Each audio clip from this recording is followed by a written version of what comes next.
Hey there, friends and foes. Good morning, multiverse. This is Back in the Cereal Box, the pop culture podcast that celebrates the fun of the Saturday mornings of our youth while navigating adulthood today. I am your host, the prophet of pop culture, John Pyka. You can call me Johnny Beyond if you dare. And this morning, we are going to be talking about the Kid Super Power Hour with Shazam, specifically focusing on Hero High. And we are going to do that right after this. Saturday morning, it's fun for all. Cartoons and cereal, let's have a ball. Comic books, kaiju, pro wrestling too. The fun is waiting for you. Back of the cereal box. All right. And we are back in the cereal box. We're called Back in the Cereal Box because when I was a kid, we didn't have tablets or phones at the breakfast table on Saturday morning. We were literally reading the back of the cereal box. That was our world and our newspaper, and that's what entertained us between cartoons, comic books, kaiju, pro wrestling, and we just loved celebrating the back of the cereal box. And to do that, I need to introduce my co-host.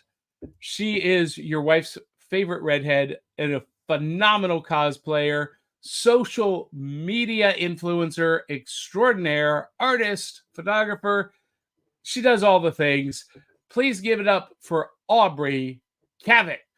Good morning, cereal boxers. How are you? Everybody's so excited to be here because we have a very special guest joining us this morning. He is the creator of a game that I've become obsessed with, a brand new board game that's coming to, it's got a Kickstarter campaign, but I'm hopeful that it will come to retail eventually. But please give it up for the creator of Unscrewed, Chris Cook. Hey, thanks for having Good me. morning, Chris. Morning. Morning. So the first question I have to ask as we get started this morning is, what's in the bowl? And Chris, do you have something with you this morning? I do, yeah. I felt bad. I tried to get the cookie crumble stuff that you mentioned you guys were having. I could not find it in any of my local stores, unfortunately. So I ended up going with a new flavor of something that I used to really like that I haven't had yet. Oh, which is the Reese's Minis, yeah. Yeah, I used to eat the bigger ones a lot as a kid, and I was like, let's see if the small ones taste different. They don't. All right. Well, Aubrey and I have the same thing this morning. It was an ordeal to try to do it last week, but in the last 7 days, I did find Kellogg's Crumble. And Aubrey, because this is a Kellogg's cereal, I have my Kellogg's Tony the Tiger Bowl, vintage, by the way, Chris. That's pretty cool, actually. Yeah. Yeah, I found that at a garage, not a garage sale, a flea market.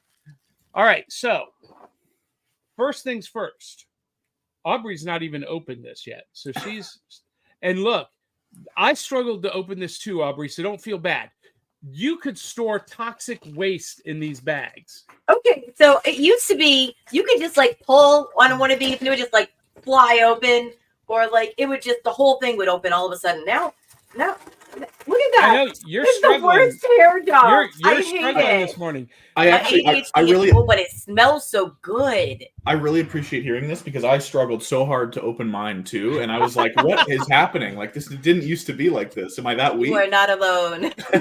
Yeah, no, we're in the same bowl this morning. But It smells so good. Oh my God. See, you think it smells good? I think it smells horrible. It smells. I thought we have a difference of opinion here. It smells like smells old so coffee. It smells like old coffee that's been sitting in a pot. Oh my! Ugh. Okay. So who likes the smell of like when you go into like a mom and pop gas station and their coffee is a little bit, it's been there a little bit longer. Just a little, not a lot. Look at Johnny's face.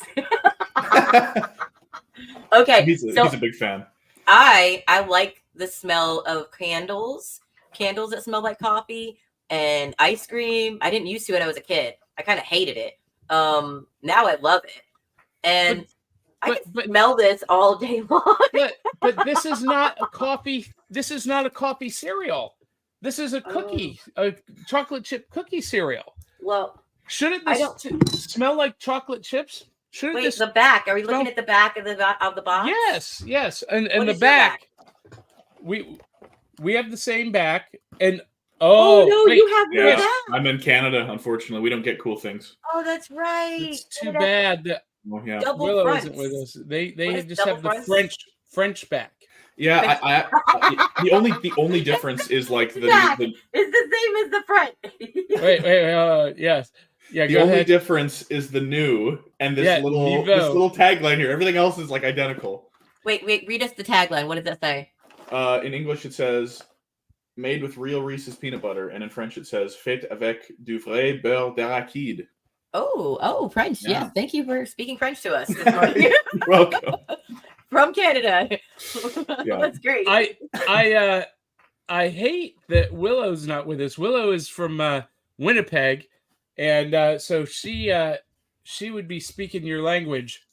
So to be honest, I'm incredibly rusty. I took French immersion in school, and then I never really used it. So I can make it sound like I can speak it, but I struggle through a conversation. What part of Canada are you in? Originally BC. I'm actually in Edmonton now, though, so Alberta.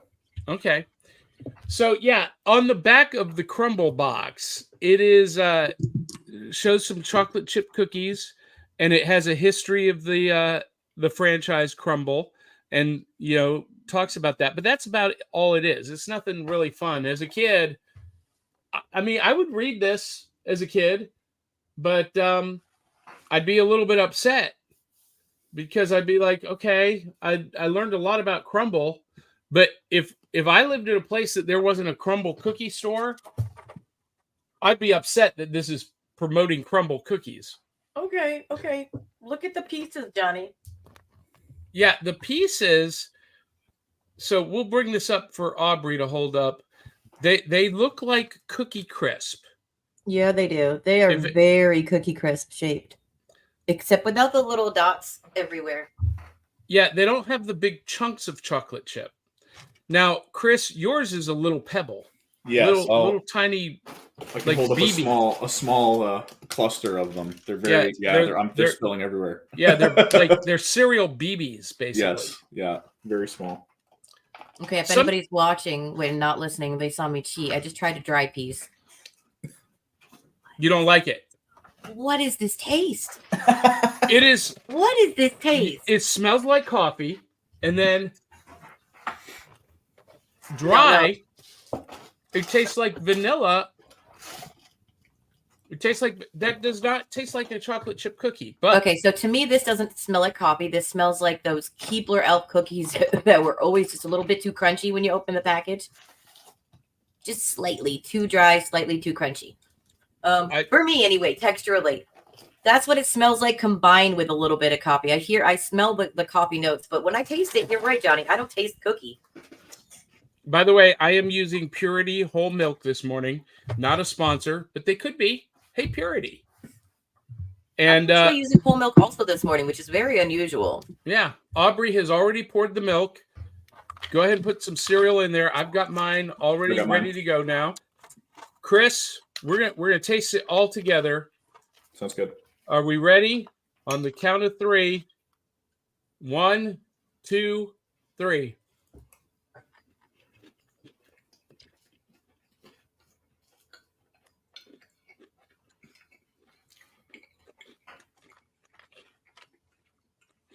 Okay, I'm a foodie. Chris, tell us what yours tastes like before. It's not bad, actually. It tastes how I remember it. A little bit smaller, but actually, this being smaller is not really noticeable, to be honest. It just feels like you end up filling melting the at the same rate. Well, no, it's just it fills the spoon. Like I fill the spoon with the same volume that fits on there with the big ones anyway, so it's just kind of the same, but tastes good to me. What is this? All this hype on the cereal. So much hype. Disappearing my from so gosh. many stores. Hi to the viewers that are watching right now. Holy crap. Have you tried the crumble cereal? This is awful. Mm-hmm. This is one of the worst cereals I think I've ever had. It doesn't taste like cookies. It doesn't. It has some coffee notes. It tastes like coffee flavored sawdust. It's kind of got a sawdust consistency.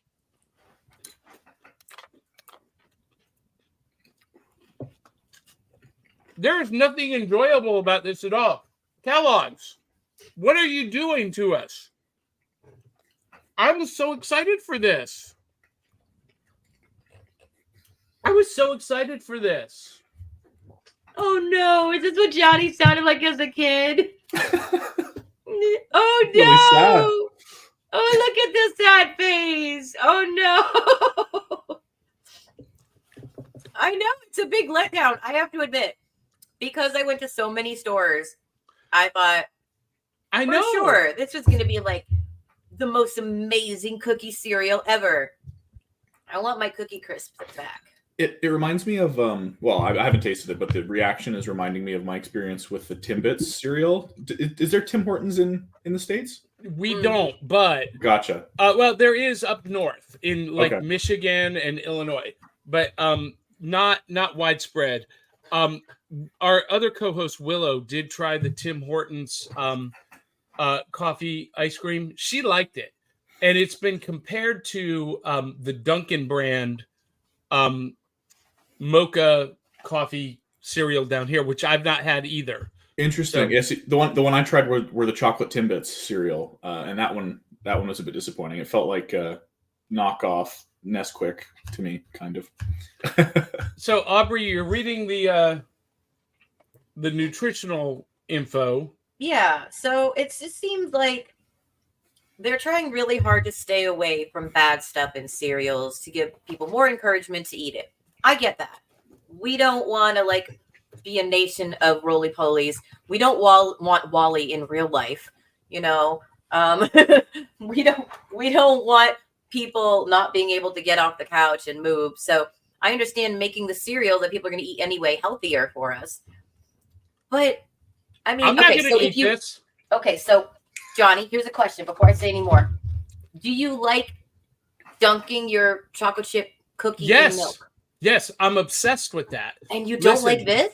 No, because this doesn't taste like chocolate chip cookies. This doesn't taste anything like a Nestle Toll House chocolate chip cookie. Or look, I've not had crumble cookies because they just opened one near me. But up until a couple of months ago, the closest one was up in Clarksville, an hour away. And, now I'm like dissuaded to try crumble cookies. I have to admit, it's crumble, not disgustingly sweet. It's not sweet at all. It's not sweet at all. Listen, Crumble. It is no Captain Crunch. Crumble, you need to sue Kellogg's because they have done a disservice to you. They have turned me off as a customer because the cereal is so bad.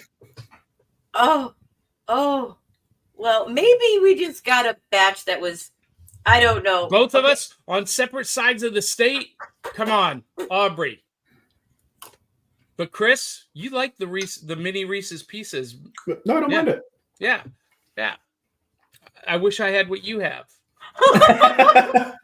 So before we get into the topic of Hero High and the Kids Superpower Hour, we need to acknowledge our Patreon supporters, our Patreon Cereal Box Super Friends, Eli Cash, Phoenix Sisters Entertainment, Sharice Collins, Dave Mattingly, Valerie Davidson, Jeremy Bell, Angelina Vaquera Linky, George Soroy, Larry Amiet, Greg and Crystal Jones, Clyde Hall, Chris Vaglio, Dave Manginelli, and Dave Pozzi.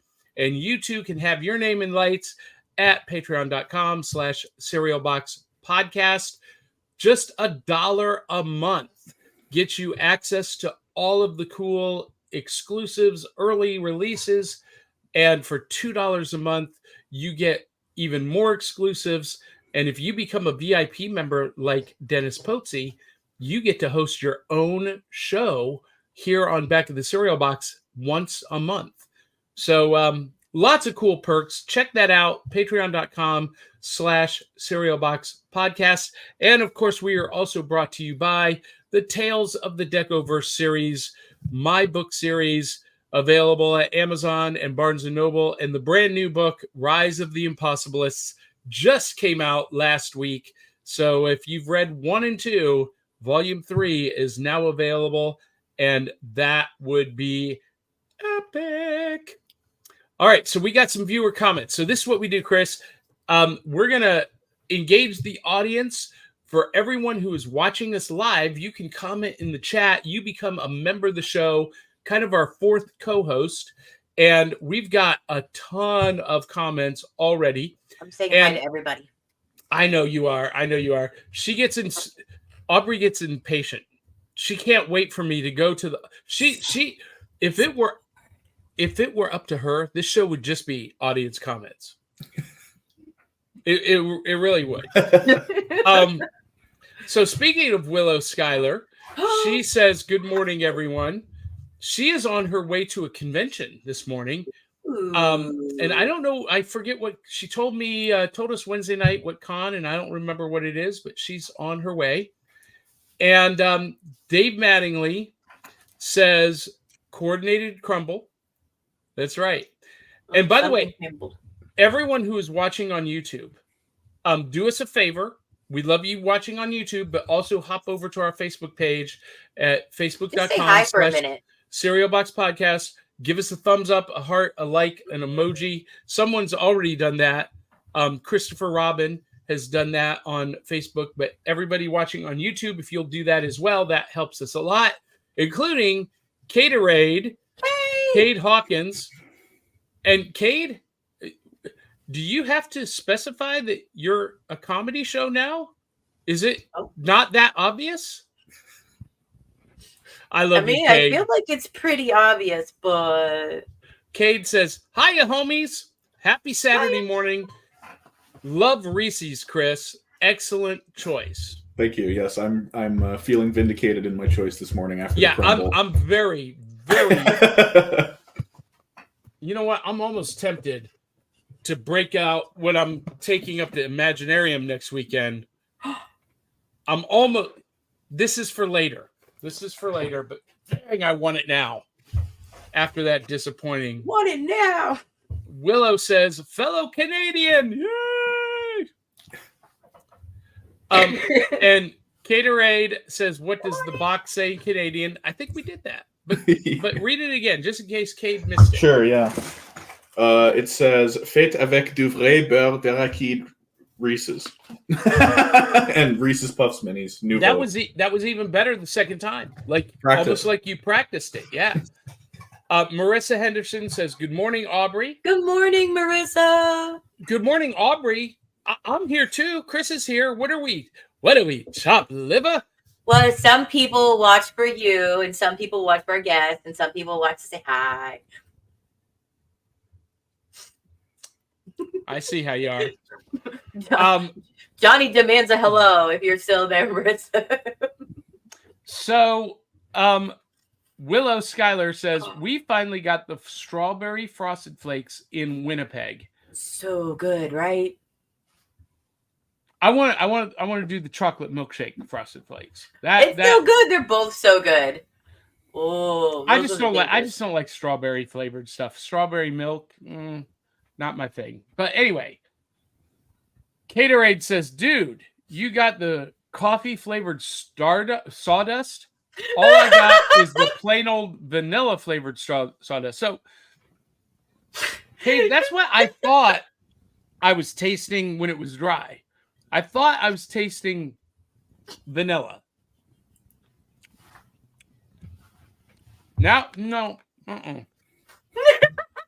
Oh my gosh! So I just find this hilarious because Johnny is like 4 out of 5 bowls, 4 out of 5, 5 out of 5 bowls, and Johnny's like, this doesn't even get a spoon.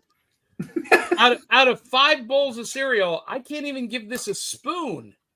oh my god! Not even serious? a 1. No, this is like a -2. I'm curious about the unit of measurements we're working with here. How many spoons equals 1 bowl? 2. Okay. I asked the same question. I'm so glad you asked that. I'm like, I want to know the frame of reference here. Yeah. On a scale of 1 to 5 bowls, 2 spoons being a bowl, this gets -2.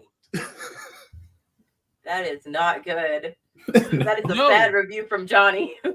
No, and look, you guys know I've been accused of toxic positivity because that's our show, is celebrating what we love. But I don't love this. Yeah, -2 is like, I wonder what poison would get if you had that in a bowl. What would poison get, Johnny? A bowl and a spoon, because I'd be out of my misery right now. Could you be out of your misery? Yeah. Oh my geez. So Aubrey, on a scale of 1 to 5, what would you give Crumble? Oh, I was kind of hoping we would avoid that. I thought I was going to get away with it. Nope. Okay, so it's tricky because I actually finished the bowl, and there were some cereals that I didn't like that I didn't finish any of. Well, because you don't like the really sweet stuff. Yeah, I don't like the really sweet, and I don't like when they get too mushy too fast. And I have to say, even though it appeared as though it would get mushy really fast, I didn't hate when it did get mushy. But then again, I did eat very little at a time. So, all right. So here's what we're going to do. 2 weeks. So next week we're off the air because I'm going to be at Imaginarium. So, but in 2 weeks, hold on to this because we're going to compare it against Cookie Crisp. Oh no! Yes. Them's fighting words, Johnny. Are you seriously going to do that? Yes. Oh yeah. No. So don't pitch. I'm not going to pitch it. Hold on to it for 2 weeks. Out of 5 bowls of cereal, Chris, what do you give the mini Reese's? Maybe a 3 or a 4. I don't know. 4 seems maybe too high, but 3 seems too low. So I guess 3 bowls and 1 spoon. There you go. Dave Mattingly says, when you said Tim Hortons cereal, I thought you said Tim Burton. And suddenly I wanted some dark Shadows with a glass of Beetlejuice. Oh my God, Dave, I love your brain so much. Oh my goodness. Can we please post Kellogg's? Somebody make a Beetlejuice cereal. Please. Black and white. They cereal. did. What? They did. When? It's coming. What? With the release of the movie.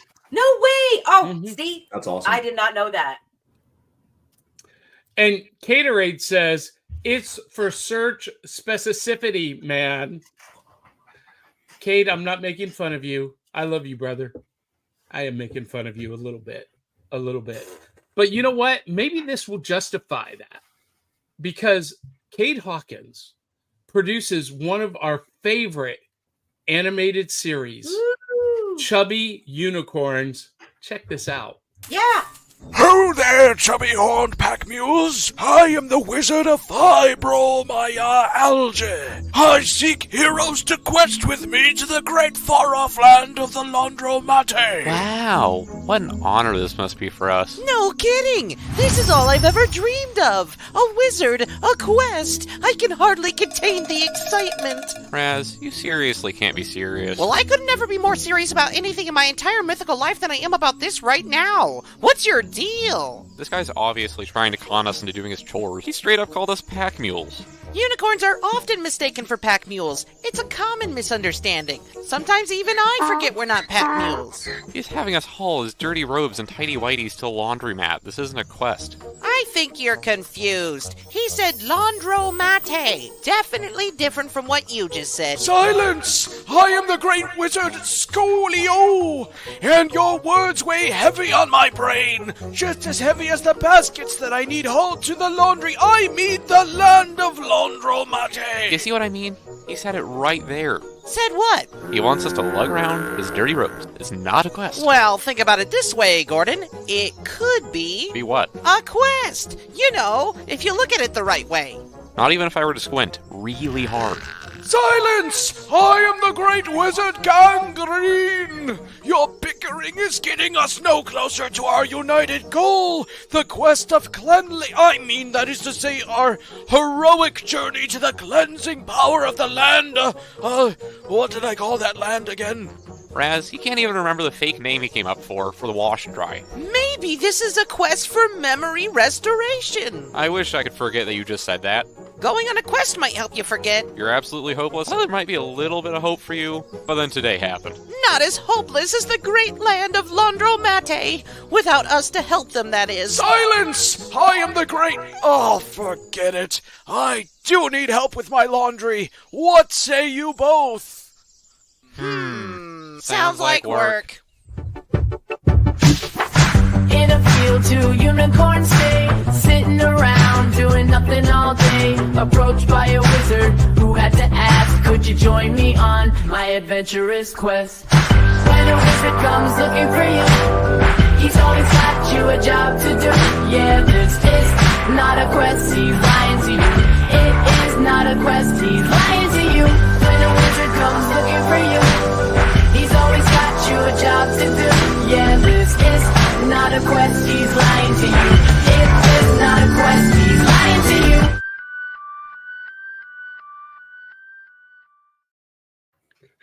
How awesome is that? Cade Yes. That was great. amazes Thank me. you. Every time he puts something out, I'm just amazed at his creativity, and it's just phenomenal. I So- really like the wizard names. That was awesome. Yeah. So we got a few more comments, and then we're gonna jump into Hero High, Shazam, and the Kid Power Hour. By the way, Aubrey is doing a great Shazam themed cosplay, as Dave Mattingly noticed. Woohoo! Yes. And Dave Mattingly says, "Ooh, I'm going to share Fruity Pebble waffles with Johnny next weekend." Yes, you are.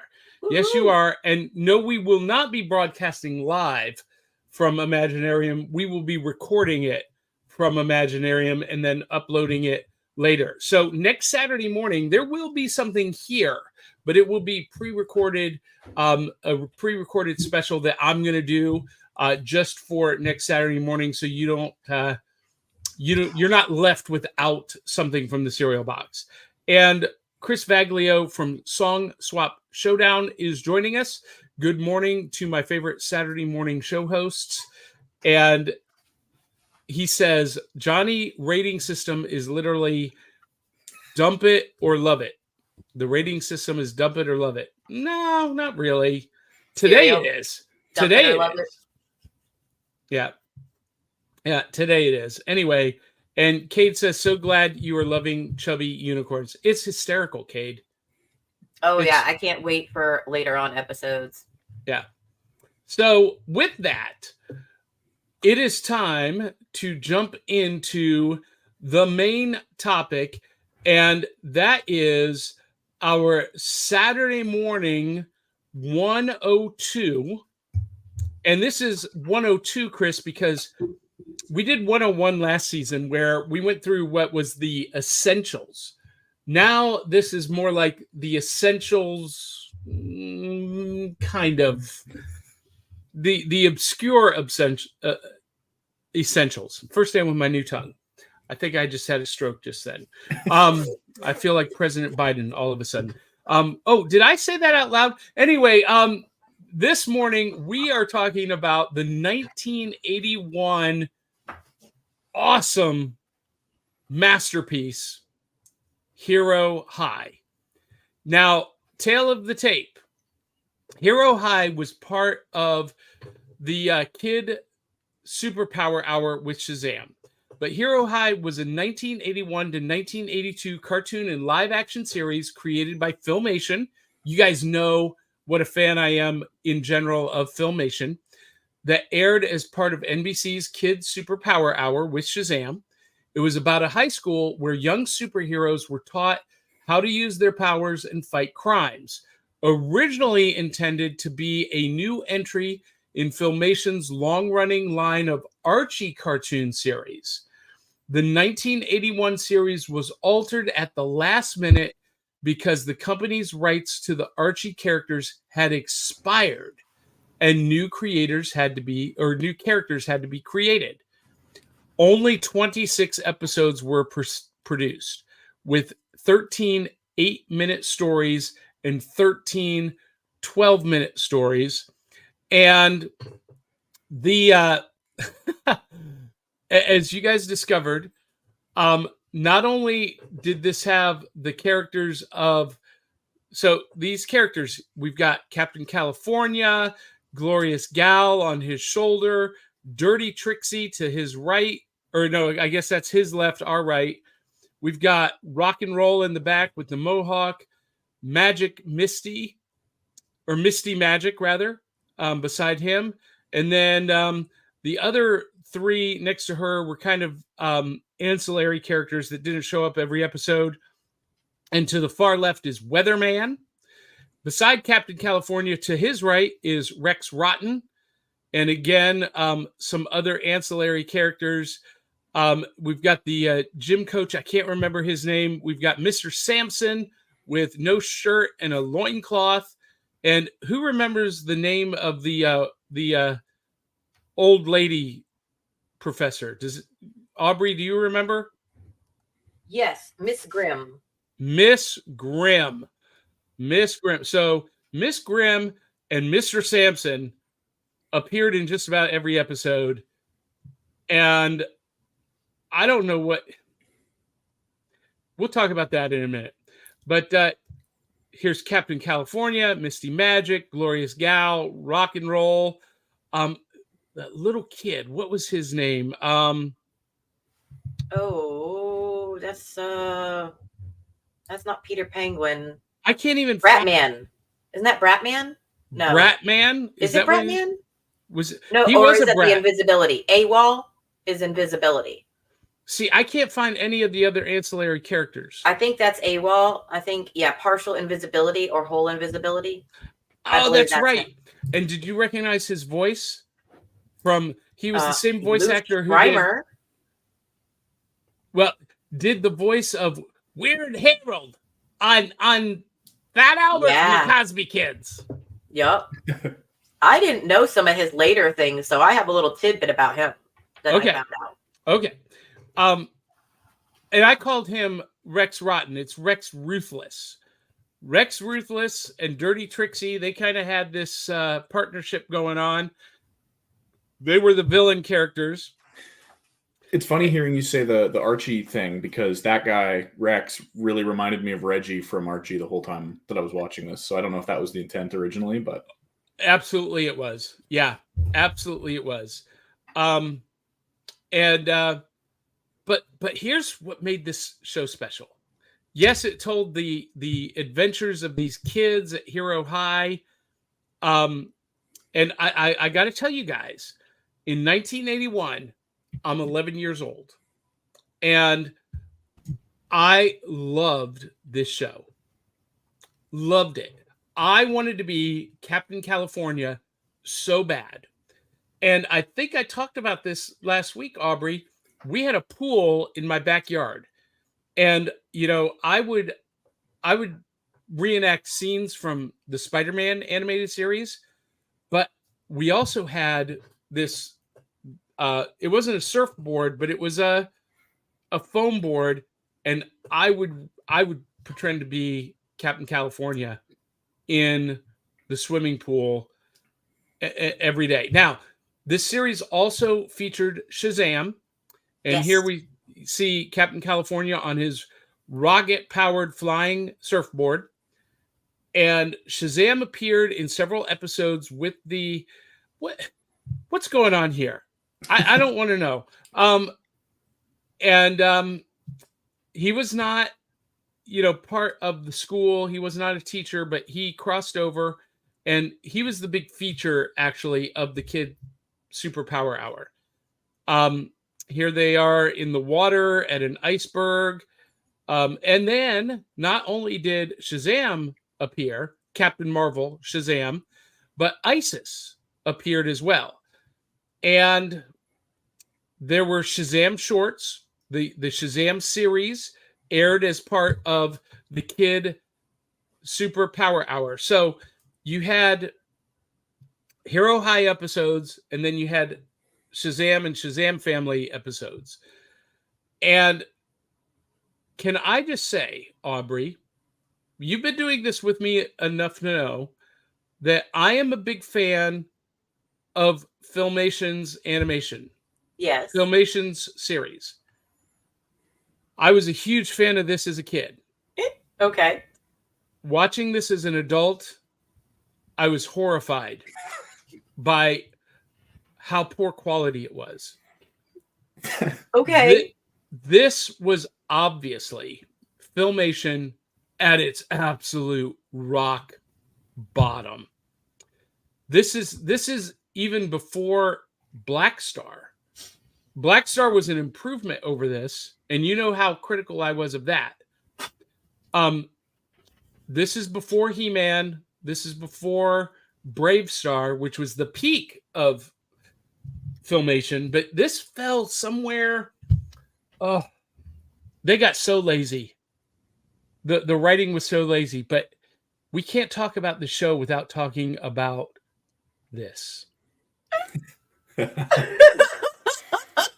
So in between the animated segments, they would sing songs, play instruments, and do jokes. We had Captain California, Glorious Gal, Punk Rock, Misty Magic, Weatherman, Rex Rotten,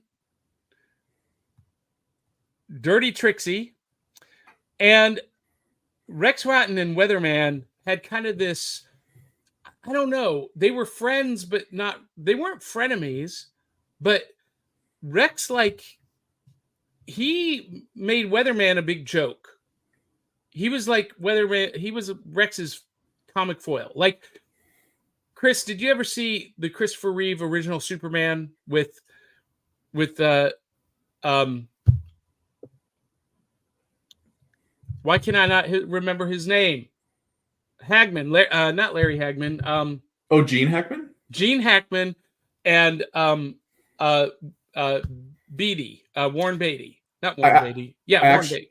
I actually haven't seen it. I've been meaning to for a long time. And I'm ashamed because I'm also a big Superman fan in comics. What? So I know it's like a huge hole in a big gap in my well, this was like Lex Luthor and Otis. Yeah. And intentionally so. Because it wasn't Warren Beatty. What? Warren Beatty's the good-looking one. It was Ned Beatty. Golly, my brain is cramping this morning. Gene Hackman, Ned Beatty. That was Rex Rotten and Weatherman, Lex Luthor, and Otis. Virgil says Rex Ruthless, not Rex Rotten. Is that correct? Right, Rex Ruthless. I corrected myself. Yeah. And Virgil watching, he knows because he was actually in the live audience. I couldn't pull. Are you serious? Yes. So what? No way. Yeah. So in the closing credits of this show, you see the heroes go out into the audience, and there's this moppy blonde-headed kid that tries to assault Glorious Gal. Are you serious? And we know him? Yeah. He's watching right now. So Virgil, I watched that closing segment, and he said, I'm the one hugging Glorious Gal in the end credits. I saw what was going on there. You mean he leapt towards her a little? Yeah, he leapt towards her. He got a grab, and then he looked to his friend. He's like, ah. That's how it went, Virgil. And that's what Rex would have acted if he'd gotten a hug. Yeah, and Rex Ruthless and Dirty Trixie, they had an alliance. They were the bad guys. Punk Rock This dude looks like he would be a villain, but he was like Captain Califoria's BFF. So did Rex and Trixie, the way they acted. Yeah, the impression I got, honestly, from the few episodes of the cartoon that I watched was that punk rock just is a living nuisance. Like, he just shows up and plays music at times where it's inconvenient, and everyone has to be like, oh my god, somebody, like, get this guy to be quiet. Right? Well, I mean, occasionally, if he feels it's appropriate. But otherwise, well, how does he contribute? Meanwhile, you've got Trixie and Rex that calls it all kinds of shenanigans. And then Glorious Gal and Dirty Trixie, they are frenemies. Yeah, they help each other sometimes. So, like, when Glorious Gal was trying to get voted in as the president, the student class president, I don't like that episode for various reasons. It's problematic for new generations, I will say. Ladies, if you watch it, you might not enjoy it. Wait. Let's back up. Uh-oh. Because Aubrey and Chris both use this word problematic in pre-show. 1981, folks, there was no such thing as problematic. But in the 90s. We can't assign modern mores and attitudes to something that was made in 1980. However, I will agree with you that one thing that is substantially problematic is this. If there's something that sticks out to you, we don't need to draw attention to it more. For those of you who are only listening, I'm showing a picture of the band performance with Captain Califoria singing and his enormous codpiece. Well, I don't know. You said codpiece, but I still think it's a jockstrap. I don't know. It doesn't look like it was originally part of the costume. No, of course not. It's like underneath. No, it looks like it was sewn on. No. I watched the whole thing. I watched the thing. Not that thing, but I watched it. I'm just going to say, it's under the costume. It is under the spandex costume. Listen. If you want to know why Gen X men are so insecure about their manliness, it's because we were taught that this is the standard. Oh boy. That's all I'm going to say. There's no guy in my generation that is meeting that standard. That's part of the navigating adulthood today. Yeah, I feel like that women and men both have that stereotype when it comes to jock straps and bras. So Virgil Tibbs is saying, you are all so jealous. Yes. Wait, of what exactly? Of you and the hug? Okay, yes. Yeah, he copped a feel with Glorious Gal. Oh, yes, not I'm that jealous. part. Not that yes. part. I'm hug. totally jealous. And Virgil Tibbs also says punk rock played the same music every time too. Oh, I know. That was a little sad. Speaking of music, I'm a big bass guitar fan, and those live sections where they were doing the musicals, the bass was actually killer. In almost every song they played, I was just like, holy crap, that bassist is going nuts. They were actually talented. That's Dirty Trixie playing bass. Yeah. Well, yeah, until she started clapping, and and the bass is still going in the background. Yeah, but so they were talented singers, though. They said that was their voices they were using, the singers on stage. So there wasn't anybody in the wings singing for them, at least. No. So and I couldn't find, and Virgil will tell us this because he was there in the studio audience. We know from past episodes that like the Banana Splits live action segments were filmed at Six Flags in Georgia, and then Carowinds in North Carolina.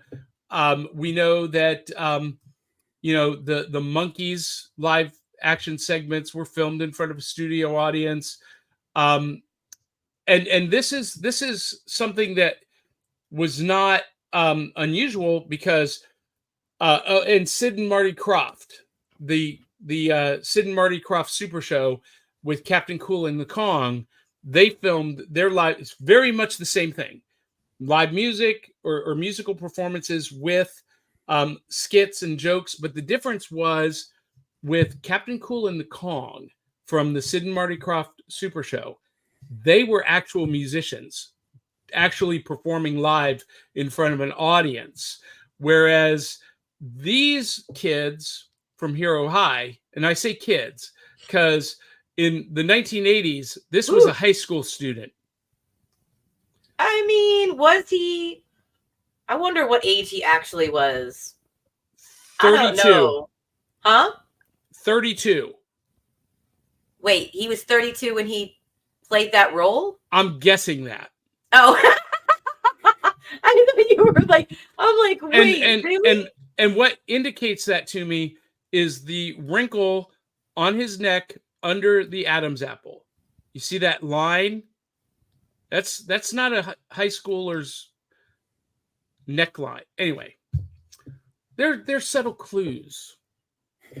Chris, you will discover this as you get older. There are subtle clues to someone's real age. I'll keep my eyes peeled for the now. Just Google. I'll keep my eyes peeled for the neckline moving forward. That's a good tip. Yeah, well, and that was the thing in the 80s. We had much older actors playing high school kids. I think I found it. I'm looking for the info right now to see how old they were. Yeah, okay, so yeah, if you can find that. Okay, I found all of the other characters. So AWOL, voiced by Lou Scheimer, who was the producer, owner of Filmation. That is the character that we were just describing with the glasses and the bowl cut. That's AWOL. The little kid over to our right in the pajama onesie, that is Bratman. And who is actually Lou Schreimer's daughter, the voice of Erica. Yeah. Captain California was played by Christopher Hensel. Dirty Trixie, Malo McCaslin, rather. Glorious Gal was Rebecca Pearl. Misty Magic, Jerry Fields. And is Jerry Fields related to Kim Fields? Does anyone know? I do not know. Kim Fields was from Facts of Life. Yeah. Played Tootie. I wonder if they are related. So Chris Hensel, Pearl, and this guy, Weatherman. Does anyone recognize him from anything else?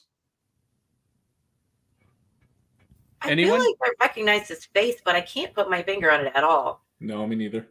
He played castor oil in Robert Altman's movie Popeye. He played Olive Oil's little brother. Oh my gosh! Oh, and that actress just passed away too. She did. Oh my goodness. So sad. One of my favorite movies is that live action Popeye. Yeah, Shelley Duvall was brilliant, and that's what is going to be here next week. I'm going to record a special tribute episode about Popeye and her. I don't know when I'm going to do it, so but that's what we're going to be talking about next week, because Shelley Duvall was so integral to my childhood, not just with Popeye, but fairy tale theater. So we're going to talk a lot. I'm going to do an episode just about that. But anyway,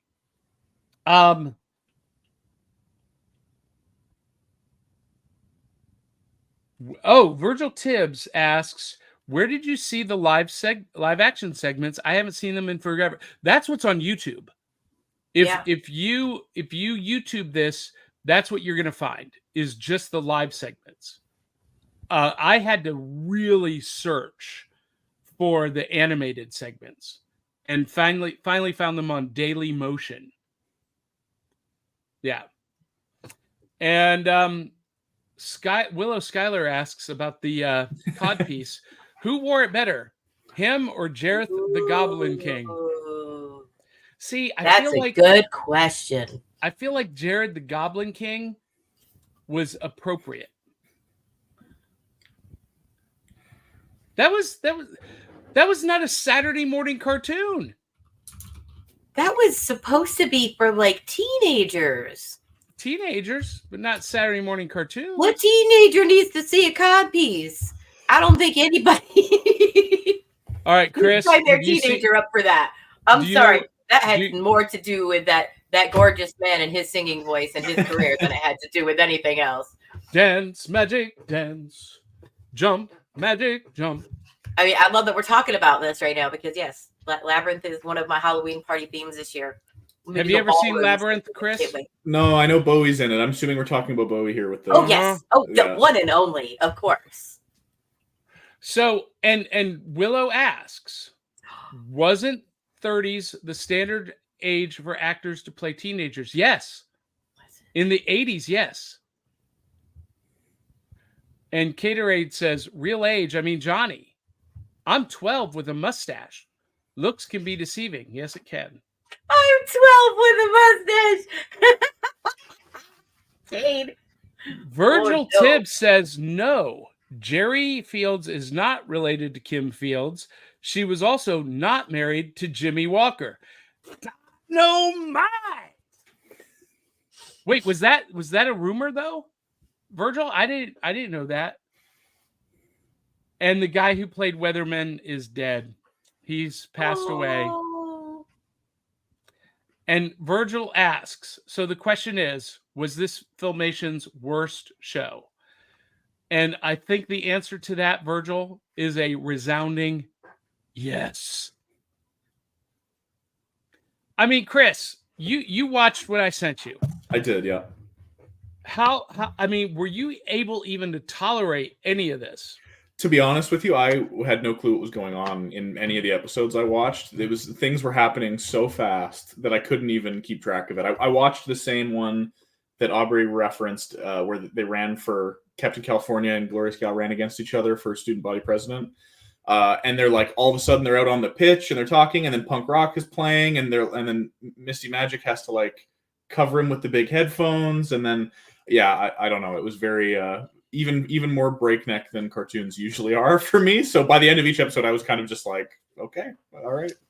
Well, and we've talked about this a lot, Aubrey, how Filmation was the king of recycling animated segments. Oh, I love that part. Are we ready to talk about that yet? Well, listen. One of the recycled segments was in the opening credits, where the Hero High gang is running across the screen, and it was drawn over Fat Albert and the Cosby Kids. It was the same animated sequence. But then, Filmation, yes, they recycled blocks of animation throughout, but this did it egregiously so. And the animation and the artwork wasn't even good. So it wasn't even subtle. Like in that episode we watched where they're voting for class president, they kept shooting to the shots of people on the football field, cheering for their candidate, but it was the same 2 or 3 people, and they're all looking up to the sky. Well, Glorious Gal and Captain California are on the field. They're in front of them. They're not. What are they looking at? What are they cheering for? And they just kept recycling it over and over. And and you know what?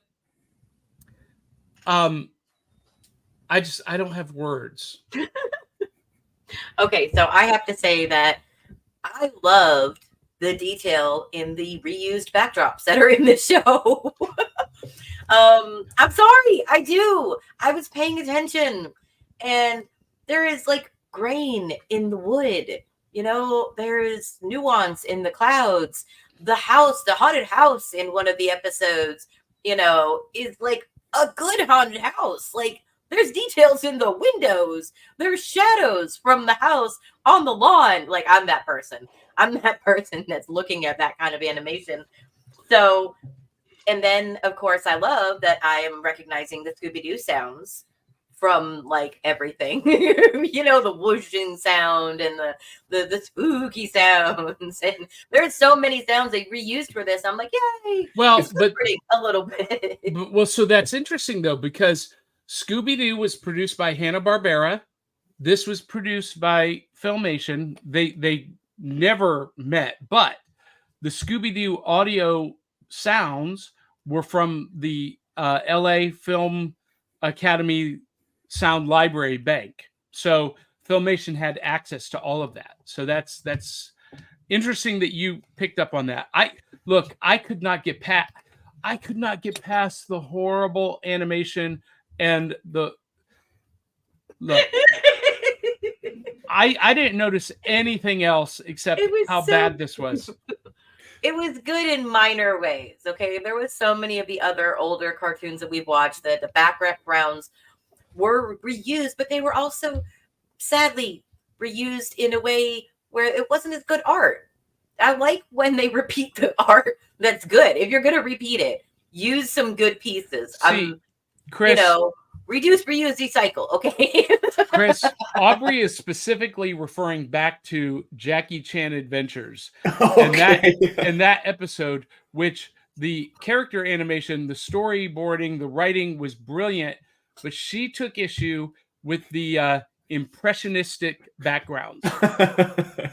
I love impressionistic on my walls. I do not like it in my cartoons as much. That's funny. It was interesting. I don't know if you guys watched it as part of this, but I wasn't sure how much of a role in the Power Hour Shazam played. So I did find an episode of Shazam, and I watched that as well. And it was one of the ones where he crossed over with Hero High. Yes.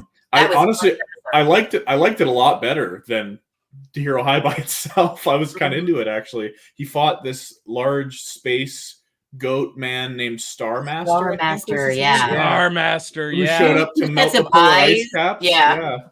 That was, I had a great time watching that one. Yeah, that's right here. They're at the polar ice caps. Yeah. So, just as a point of reference, I am obsessed with Captain Marvel Shazam. He's my favorite DC character, and I like him more than any other, Superman architect. Actually, he predates Superman, and Superman was made to compete against Captain Marvel when they were different companies. There's something really cool about, a little kid. This spoke to me, a little kid being able to say a magic word and become the mightiest superhero on the planet. And I will say that the Shazam segments on this show were far better than Hero High, but they still weren't good by 1981 standards. And, they used a lot of shortcuts in animation. Did you notice that in both series, there are a lot of people riding on flying heroes' backs? It's funny, though, isn't it? I don't know. But, this is Black Adam. Yeah. And he looks like Rex Ruthless. Yeah. A little bit. Or like Aubrey, Prince Namor from a couple of weeks ago. Yes. Oh, yeah. This one definitely looks like Leonard Nimoy. I know. That's exactly what I thought. I'm like, Leonard is again with me. Yeah. Does anyone recognize this picture? This is Black Adam throwing a car. Yeah, but why does that look familiar?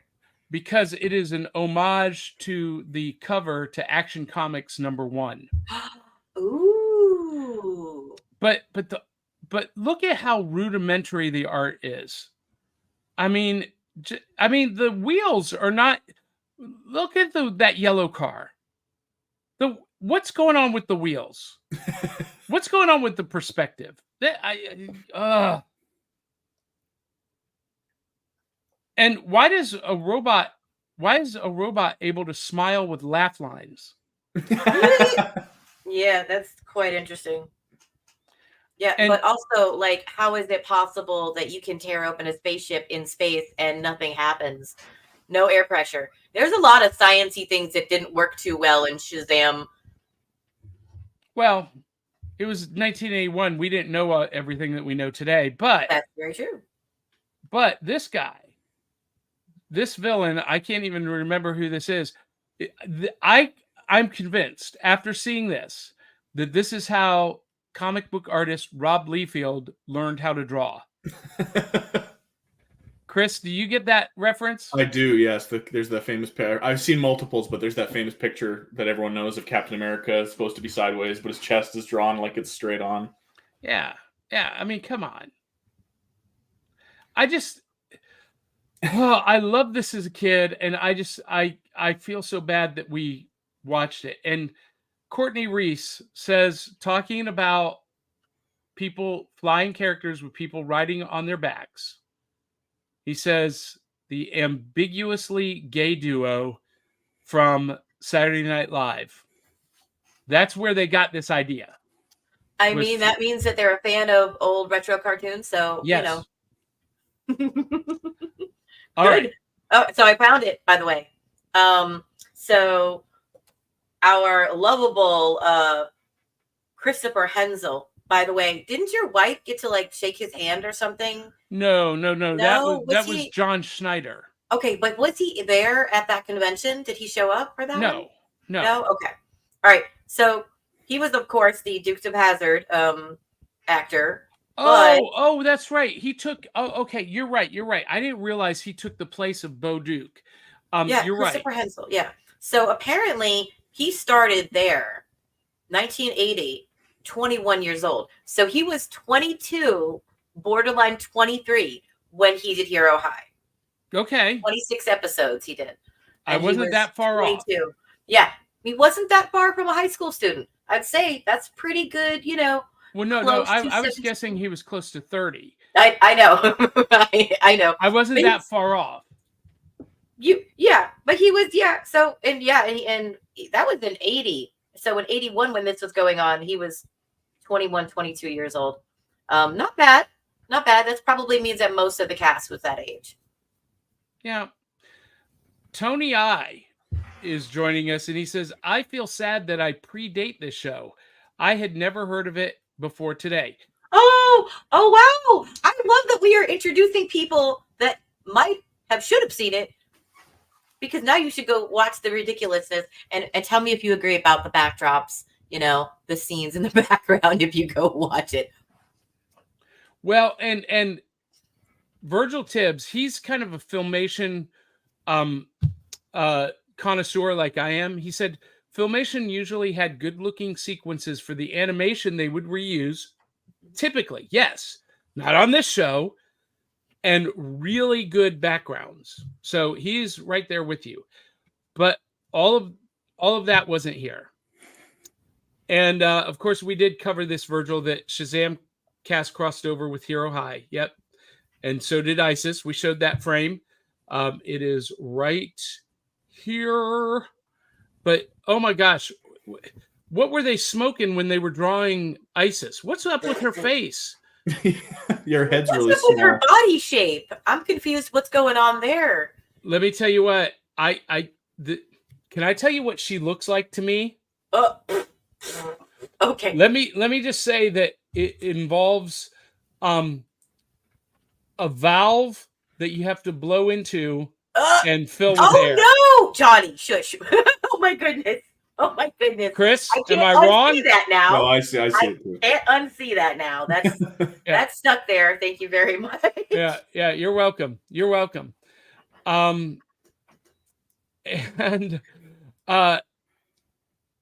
So didn't Filmation make the Star Trek series? They did, and that is up later in this season. They did Star Trek and they did the Planet of the Apes, both considered really good. And it was after the show, right? Yeah, this was far after. The Star Trek show was in the early 70s. It's the first one of the first animated shows I remember seeing as a kid. And the Filmation Star Trek animated series is considered one of the best Star Trek products ever produced. Yeah, and Cade says about Spock. The truth, Cade, is that though all of this predates a lot of the Spock character, there may have been, I feel like it may have been influenced, but kind of, isn't it weird? No. So Black Adam does predate Spock, but Spock predates this show. Yeah. And Tony I says about this character that he looks like George the Animal Steel. Oh my gosh, yes, he does. I wonder if he was modeled after him. No, George the Animal Steel came a little bit later. A little bit. Well, I mean, the same way as Leonard Nimoy looks like No, the character. Spock looks like Namor, but I don't think intentionally so. No, because you gotta put into anyway, you gotta put into context history when things came out in sequence. But yeah, it's Corey Flood is joining us. Oh, Filmation obviously rushed to get this done. Do you think? Yeah. So one thing I will mention is if you have little kids, and you do have the words problematic in your vocabulary, just keep in mind some of the jokes are a little mean sometimes. They're a little spicy sometimes. So keep if that's something that bothers you and you haven't seen this. If it's not, obviously. Okay.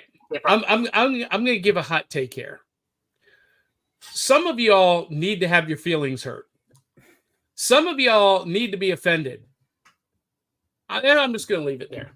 And if you don't care for dad jokes, it's the same thing. You shouldn't watch this. There's so many dad jokes in the Hero High series that I wanted like a wah-wah track, occasionally. especially the live action parts. Like there's that segment where they're trying to get Captain California to laugh, and every joke was just horrendous. Like, whoa, that's some dad joke. But you know what? You're gonna tell them. You're gonna use them. Yeah, I'm keeping that Glue Factory one for later.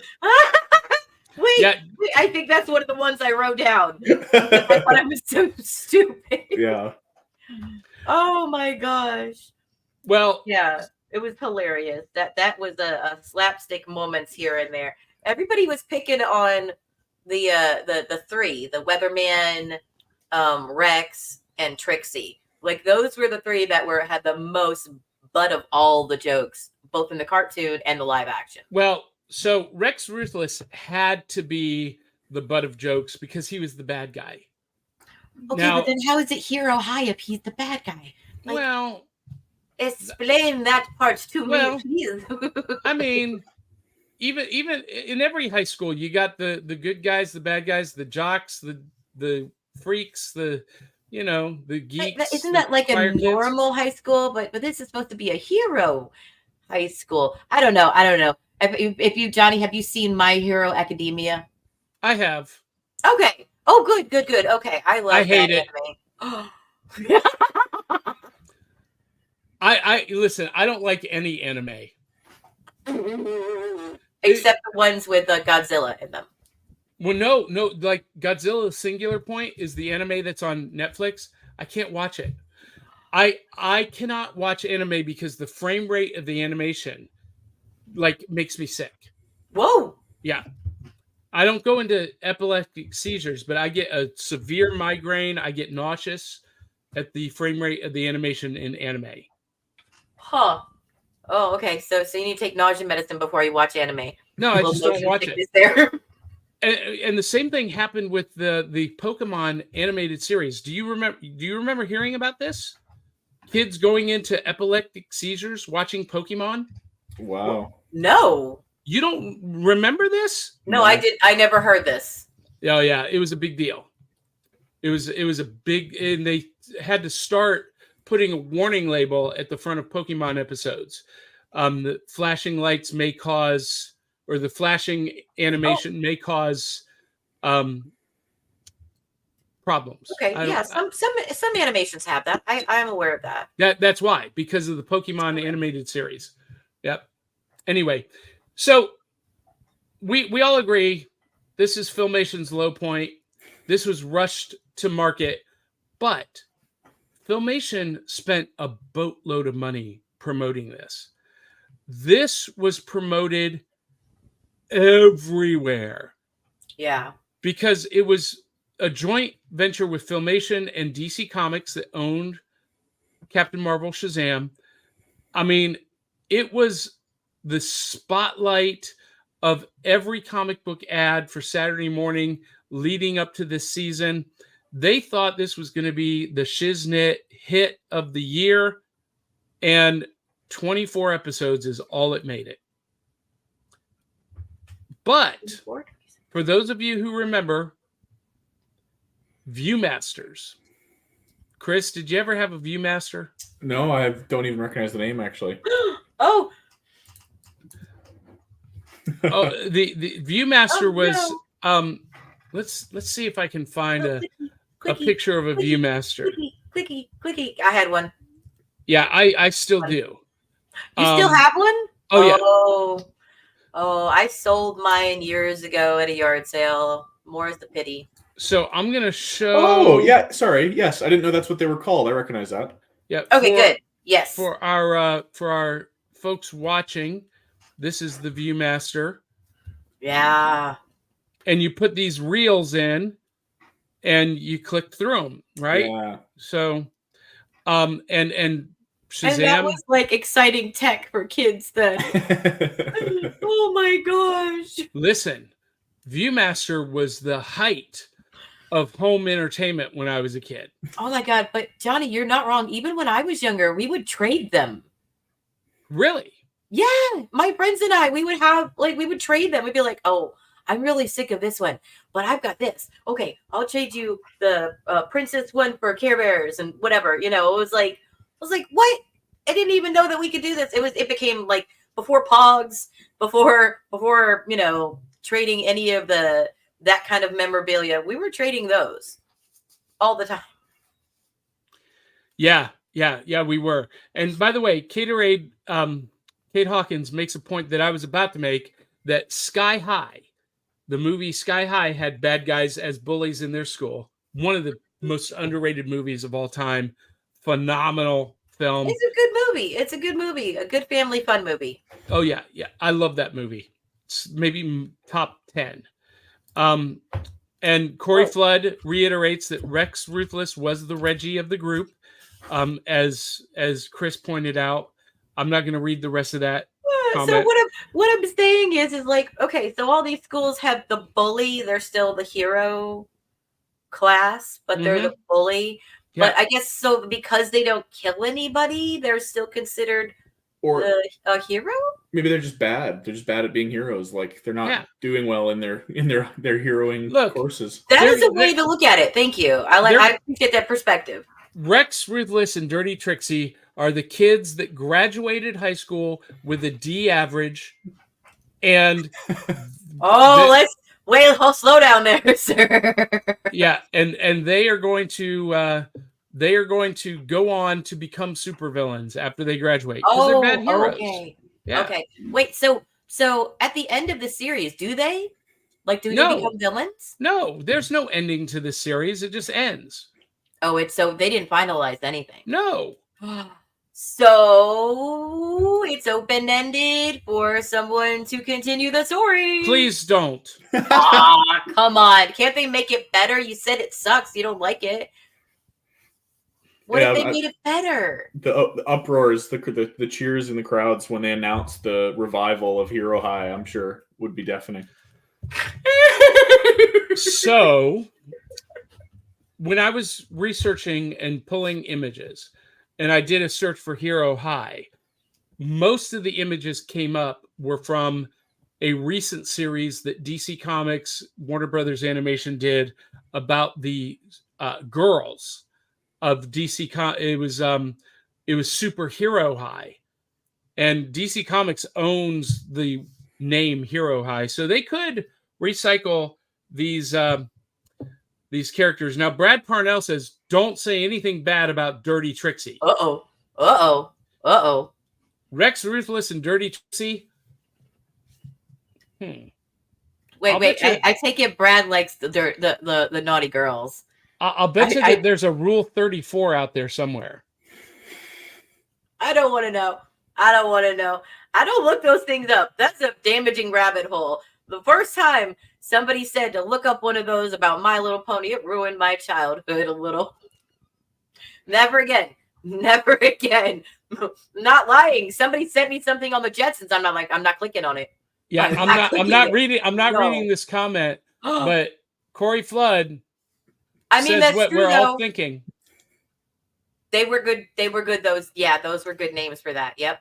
And Corey Flood says, or Rex Ruthless, they graduate to become anti-heroes like Deadpool. Oh, that would be neat if they changed the story that way. Like, that would be neat. Kind of redeem them a little bit. Yeah. Corey, you're joining us a little bit later. You may have missed this picture. So here we go.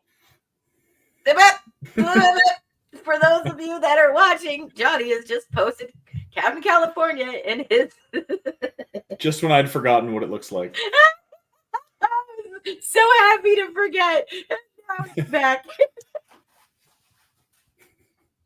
All right. So listen.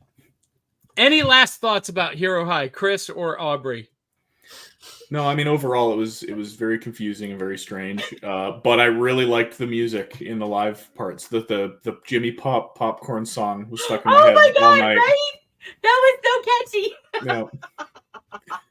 Okay, my favorite part was I got to hear Casey Kasem's voice again. Anytime I hear his voice, it cheers me up. And all of the thought of how many hours those poor kids sat in the live action waiting to clap and cheer.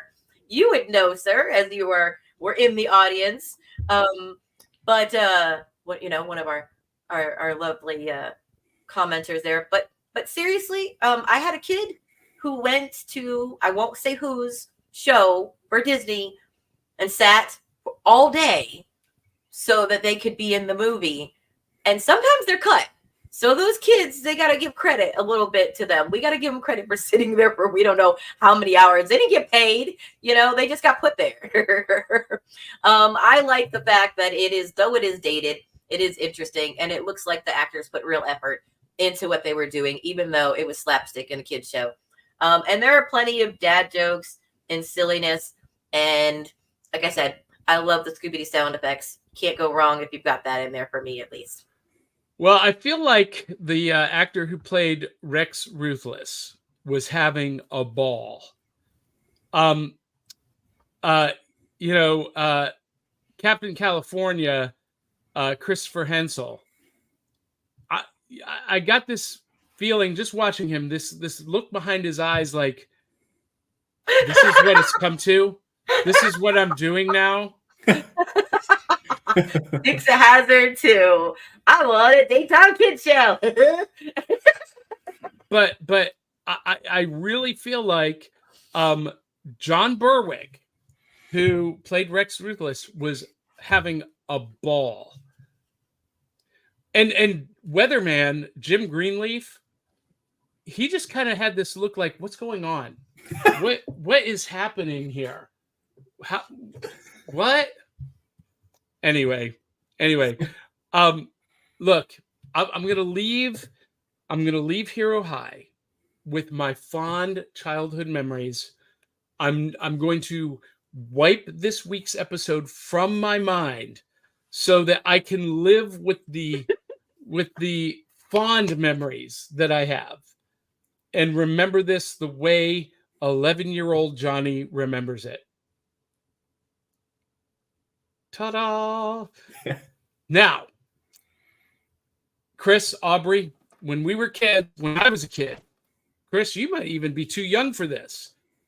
Saturday mornings, we were reaching into the cereal box to get toys and prizes out of the cereal box. And this morning, you are with us to show off Aubrey, we're just going to do Chris this morning. Oh. Yeah, that's okay. I forgot to tell you that. Well, I'm just going to put her out then. Somebody got me a Marvel. Oh, okay. So I'm just going to put her out with my... Save it for next week. Or 2 weeks from now. 2 weeks. And take it out of the package. On air. And we'll make everyone freak out. I love it. But Chris, you wait, before we do this, we have to at least do this. It's time for prizes from the cereal box, aka New Loot, where we reach into the box of cereal and pull out our prizes. And we asked Chris to come on specifically to show off his new board game, Unscrewed, and show off the box art. So I'm going to bring you full screen here. And so I think let's roll this video, because this is going to explain it, and then follow up the video with some of the pieces and some of the specifics. But check this out. Yeah, really quickly. Sorry, I just want to pause for a second. I just wanted to say, for the record, I did have toys in the cereal box, but they were actually CD-ROM games for the computer. Yeah, that's what I had mostly. I really wanted to mention that because you resurrected that dormant memory, and I used to love those. That's awesome. All right, so check this out. This is Unscrewed.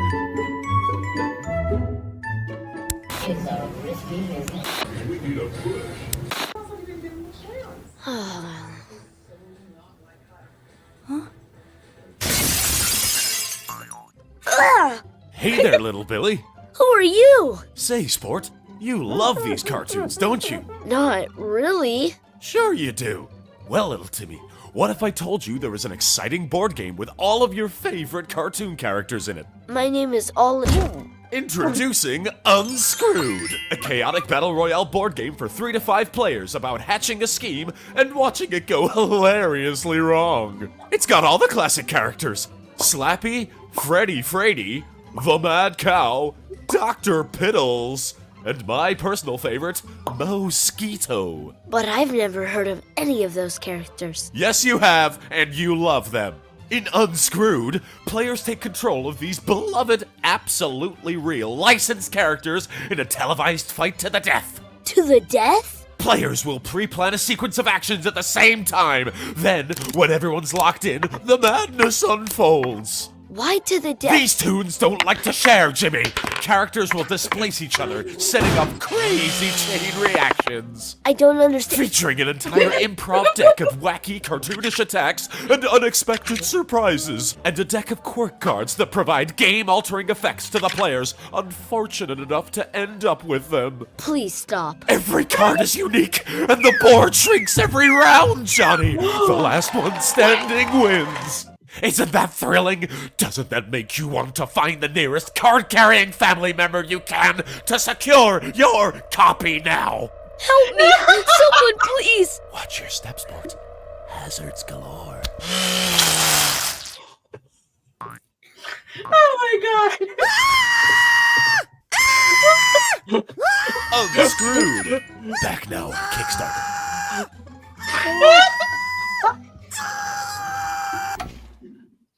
The troll! Oh my Lord. I need this in my life so bad, Chris. Johnny, we should record playing this. I feel like this would be very funny to play, not just to watch. That was hilarious. I was shocked, appalled, and almost ran out of the room for a second, but I was worried for the little kid. But it looks like I would enjoy the game. This looks so much fun. But Chris, I got it. I think you would agree with me that the fun value in this is going to depend a lot on the group you play with. 100%, yeah, and it's actually something that as a game designer I wrestled with a lot, because Johnny, it sounds like you're a big fan of board games. I'm a big fan of board games. There is a very large section of the board game audience that is really opposed to randomness in a lot of forms, right? Mm-hmm. And the game, fully transparently, is incredibly random. There's a lot of randomness layered on top of randomness, right? And the whole game is all about making you feel like Wile E. Coyote, basically, right? You have just enough information to sort of plan your turn ahead of time and to sort of hope that that's what's going to happen. And then 99% of the time, that is absolutely not what's going to happen. And instead, you're going to get sucked into a fan and your blood's going to spray out. And then your friend is going to slip on the blood and die. And then someone else is going to have an anvil fall on their head. Wow, so it's like adult life. Yeah, exactly. That's what I was going for. But more funny. Yeah. Yes, yeah. But to your point, yeah, I mean, I think I tried really hard to make sure that the presentation of the game, the box art, that video, everything about it screams that that's the kind of experience you're in for, so that at least, even if you're the kind of player who sits down and plays and is like, not for me, a little too random for my taste, at least you can convert some people with just the theme, right? They see that and they're like, okay, well, what else was I expecting, right? Well, here's what I love the most. And because I play a lot of these last man standing battle royale kind of games. That's my favorite genre.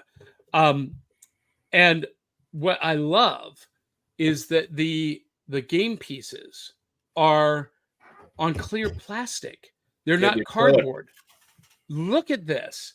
I love this. I'm going to bring you full screen here. Yeah, sure. Look at these game pieces. Okay, I have to admit, that cow, I have like 3 friends that are going to love that cow. And they all have a back art as well. So. Oh, I love that. Yeah, that is phenomenal. I wish more game designers would do this. It seems like I know it's more expensive than cardboard, but it's less expensive than 3D miniatures, and you get the best of both worlds, right?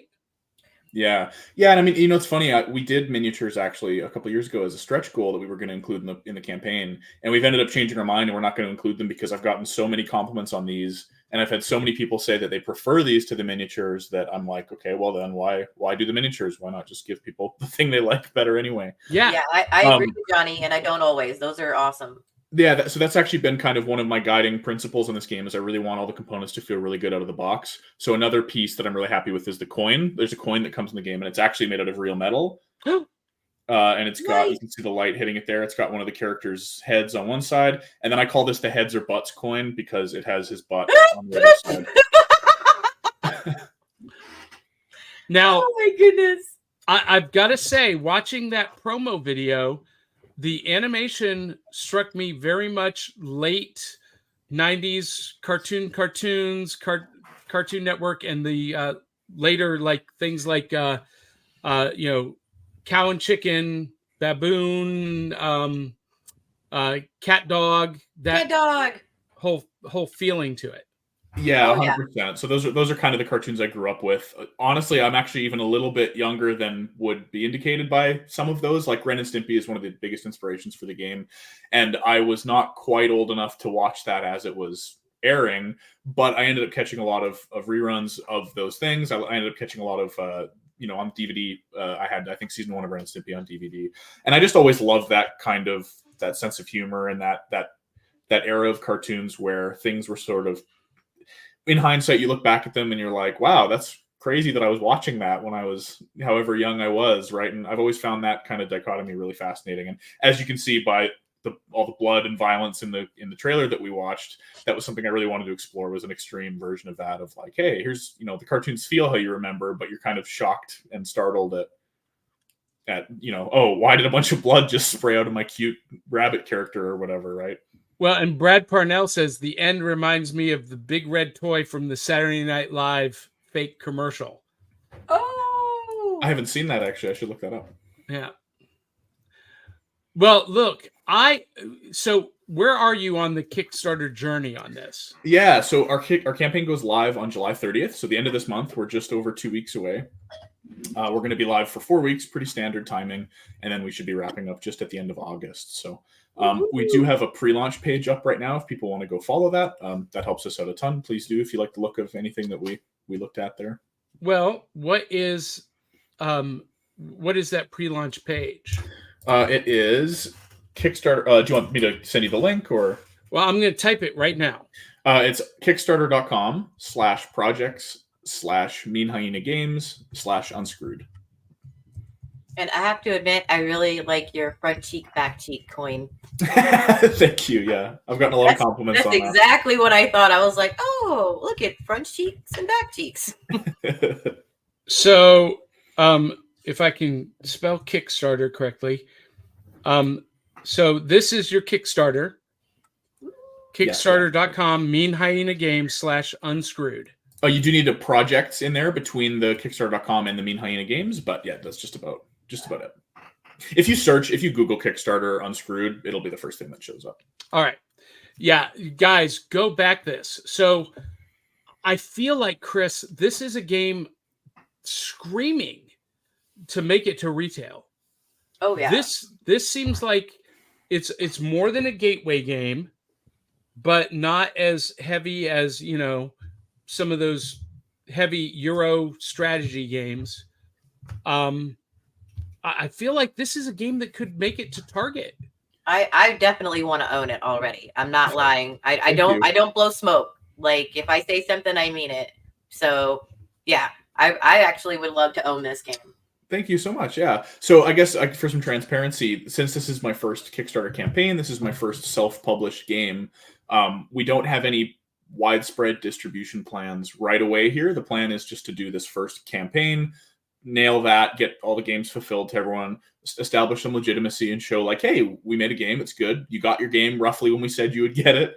Now let's kind of open that up and let's get a little more ambitious with it, right? So I have thoughts for expansions and I have thoughts for that kind of stuff. And I would love to get it into retail at some point if we can. I don't know if... Oh, sorry. No, go ahead. I was going to say, I don't know if the blood and the butts would be a turnoff for Target or not, but if not, I would definitely love to to push for something like that. I mean, you might need to turn it into like a purple colored blood so it doesn't look like blood, or you do that and all of a sudden it's different. Cartoon blood is not real blood, so but I could see myself buying this game, and then if you sell like expansions with like new characters that you can add to the game, I would be on board with that too. So I already love the little realm you've created. Thank you. Yeah, this is awesome.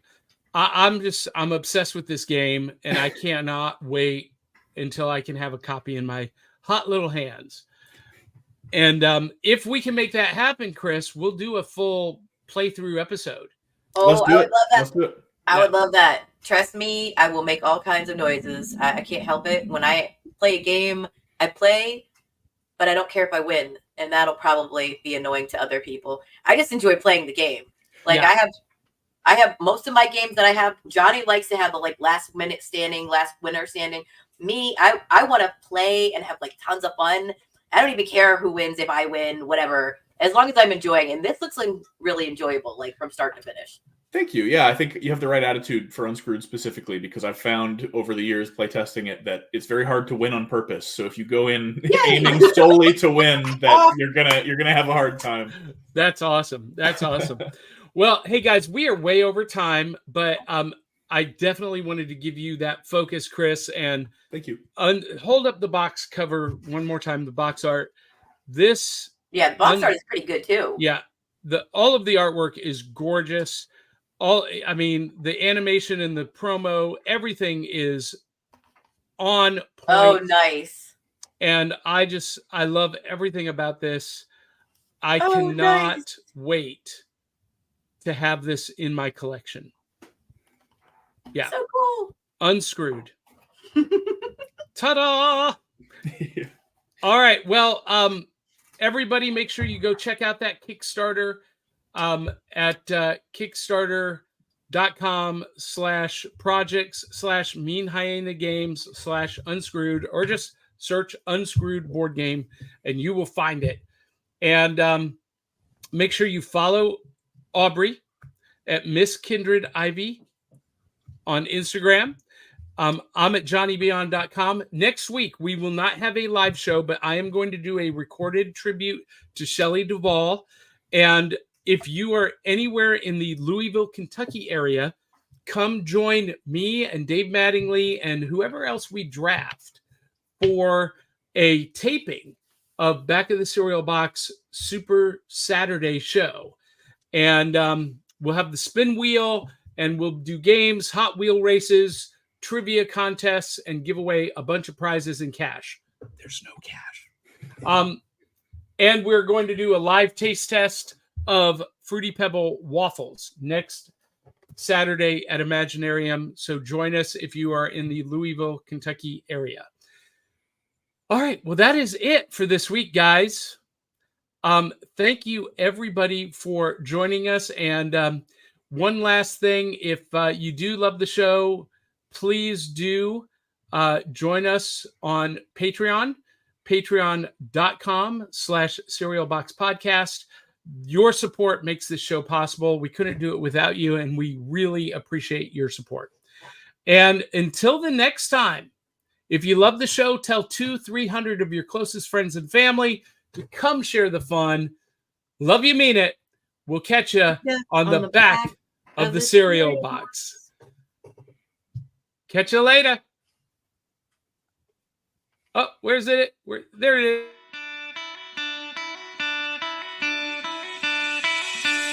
It's like coffee